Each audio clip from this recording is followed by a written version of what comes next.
Hey there everyone, I'm Deb with Cooking with Mo and Deb. Today I'm solo, so I want to make something for you. Do you know what day it is? It's Fabulous Friday Freezer Meal Day, and I'm going to make you a fabulous meal that you can have in your freezer and pull it out on the day of cooking and have something really quick and easy to make. And this is a Southwest meal, one of my family's favorites. First thing you want to do is take your cooking spray. I have an aluminum pan. I just want to spray a little bit down the bottom of my aluminum pan. We're just going to set that aside for the moment. You need 1.5 pounds of ground beef. You're going to cook your ground beef. I use lean ground beef. And you need a packet of taco seasoning. Go ahead and add your seasoning. Don't do as I do, do as I say. Add your taco seasoning to your ground beef as you're cooking it. I forgot to do that, so I'm adding mine now. I've already cooked my ground beef, and I'm going ahead and stirring in that taco seasoning. But when you're doing it, you want to go ahead and cook that taco seasoning with your meat. Next, I'm going to add 1 cup of chopped onions. And I'm going to add 2 cups of, this is cheddar cheese. The recipe calls for Monterey Jack Cheese, but I did not have it, so I'm just using cheddar cheese. You can use pepper jack cheese. You can use several different kinds. Let me turn my camera down just a little so you can see this just a little bit better. We just need to stir these together. Get it kind of pretty good mixed up. And then we can set this aside, and you will need a second bowl to do the next step. Let me get this mixed up a little bit more. This is going to make a lot of enchiladas. Maybe 1 pound of ground beef would be enough, but if you have a large family, you might want all of them. It says I'm going to make 12 tortillas. I'm going to use 12 tortillas. Most of these feed 4 to 6 people. So I'm quite sure we're going to have plenty to feed 6 people right here. All right, set that aside. I am using corn tortillas. I haven't tried this with flour, so we're using the corn. The flour might work, but I have a feeling that with the freezer, it's best to use the corn tortillas.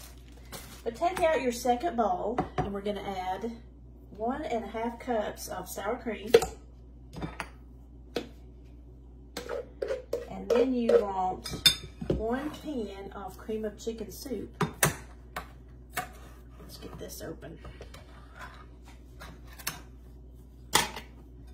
We're going to add that to the bowl. And then we're going to add 1 can of green chilies. I've already taken the lid off here. I'm going to pour that in. And then we're going to mix these together. So now if you wanted to, you could, I think a good thing to do in addition to all this is to add a jalapeno to your meat mixture as you're cooking that meat. I would add a jalapeno. I didn't do that today, but that'd be a good thing to do.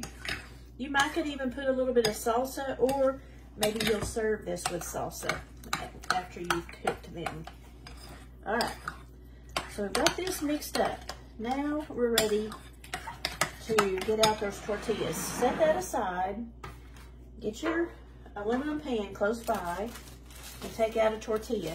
So what we're going to do is put some of this meat mixture onto our corn tortillas. Mine are the smaller ones. You might want to get some that are a little bit bigger than this one. I thought I had the right size, but I think I should have gotten a little bit larger one. All right, then we're going to fold it up and just lay it in the pan, seam side down. We'll take another one and lay it out and start putting this meat mixture right into the center. If you had the larger tortillas, you do a little bit more folding, but since I don't, all I'm doing is wrapping these together, and I'm going to put them right here in the pan with the seam side down. So I'm going to continue with this. Instead of making you watch me do all this, I'm gonna do some without you, and then I'll come back and show you the finishing up of this recipe. So it takes just a few minutes to roll up those tortillas. Just take one corn tortilla and put your beef mixture on it and fold them in half and lay them into the pan seam side down to help hold the mixture in the corn tortilla. I think I got 15 of these smaller sized corn tortillas made. And then with the rest of the beef mixture, I just layered it on top of those tortillas. So have my tortillas rolled up and put in the pan. I did have a little bit extra meat mixture, so I just spread it on top of the tortillas. Now, if you don't want to take the time to do the rolling up, you can layer this dish. You can put some in the bottom of your pan, some corn tortillas in the bottom, and then some meat mixture, and then the soup mixture, and then layer again, and maybe shred up some more cheese and put cheese on top if you wanted to do that. But that's not what we're doing today. I rolled mine up. So now, after I've got the tortillas rolled up with the meat mixture inside, I'm going to take my soup mixture and just spread it on top. This whole bowl of soup that was cream of chicken soup and green chilies and some sour cream. I'm going to put this on top and spread it around. And I know my recipe does not say to put cheese on top, but I think I'm going to. I just think that would top it off if it had some cheese on top here.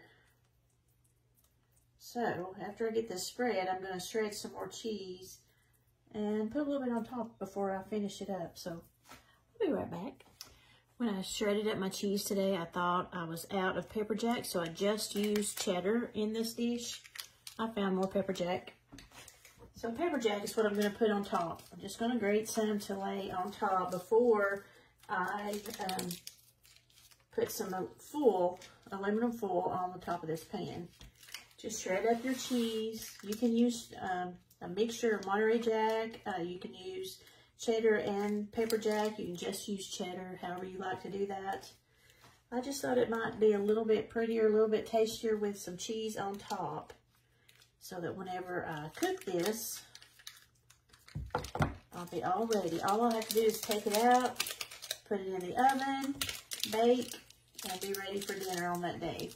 So, what you're going to do after you put your foil in this and you keep it in the freezer, when you're ready to cook, on the day of cooking, you're going to thaw it in the refrigerator. And you're going to bake uncovered at 375 degrees for 40 minutes. And then let it rest for about 10 minutes and take it out, and it will be ready. The suggested sides for this are refried beans and guacamole and rice. That sounds like an excellent Southwest dinner. I'm very excited to make this. I'm not sure this one's going to make it very long in the freezer. I'll probably be fixing this real soon. I hope you will give it a try. Now remember, when you're finished with your recipe, you're going to put your date that you've made this on your recipe. You're going to put it into a bag, and since we're doing this in a pan, we're going to just put the bag right on top of the foil. I'm going to tape it on, and tape it on so that I can see the name of my dish on the top. I want this into a plastic bag that I'm going to tape on top of my aluminum foil pan. I think I'll cover this again with foil, but this is how it'll look. Just like this, except this will be in a bag. And then I'll put it in the freezer, and it'll be all ready for the day I want to cook it. But I'm going to put some more foil around it, so I want it, because in case it does stay in the freezer for a little bit, I want it to be very secure, not get freezer burn. But I wouldn't leave any of these meals in the freezer longer than about 3 months. So I hope you're making some freezer meals and cooking them. And if you know of some things you'd like to see made, or maybe a recipe for something that you could leave it in the freezer, let us know. We've got several out there for you, so give them a try, y'all. See you later. Well, this freezer meal never made it to the freezer. I went ahead and baked it the next day, and this is what it looked like, and it was delicious. Give it a try, y'all.